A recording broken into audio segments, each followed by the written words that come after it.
work in Teach for Malaysia, so I do strategy with them.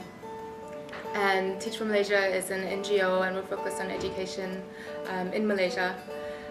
Also on top of that, I'm an artist, so I paint, I'm a musician, I play traditional music, so mostly music from Sarawak. And I also teach. I teach the sape, which is the traditional instrument, and I teach traditional dancing as well. When people ask about my work, like to me it's not work, it's just life. So I take the work, I take like the work out of it, and it's just life, just living. And it's not a matter of, you know, doing what you're passionate about means that you can't earn a living or you can't sustain yourself. You can. It's just, it's still like really, really hard work, and it's still, you know, high stress, but it's good stress. I usually get up at about 7:30. Even if I don't want to, I somehow like get out of bed. And then, so if it's a weekday, I'd go into the office, Teach for Malaysia office,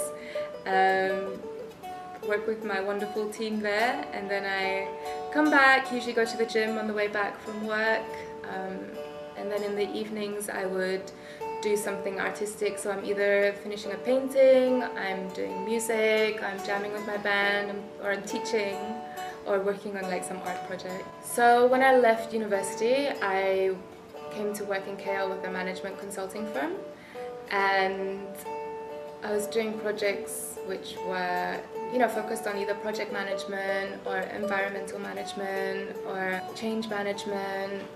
I guess like actually two of the projects actually really inspired me, and I think I got really, I really realized my passion from it. So one of it was working with creative industries, and that was about a year-long project.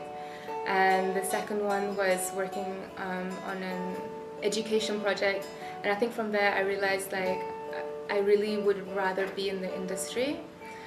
So from the creative industries project, I really realized that I'd actually lived in arts my whole life, and it was, you know, something that's really ingrained in me, and I just didn't have time to be artistic anymore, and I think that really got to me.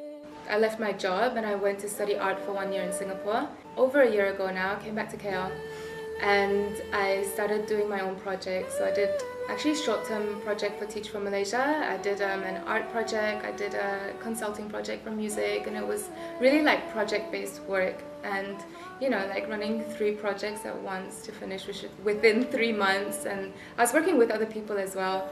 I think I became really aware of what my niche could be. I was really like crafting out my niche, I think.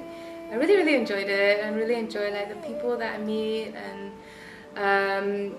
and then I was for 2 months at the end of last year traveling across America with my band. It's a world music band called Diplomats of Drum.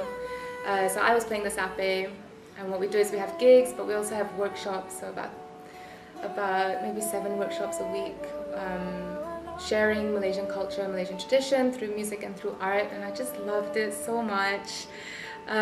So yeah, it's really great now because I get to combine everything that I'm really passionate about. So it's like education, it's doing social impact, like positive social impact, positive environmental impact, and using art as well as a medium to communicate this.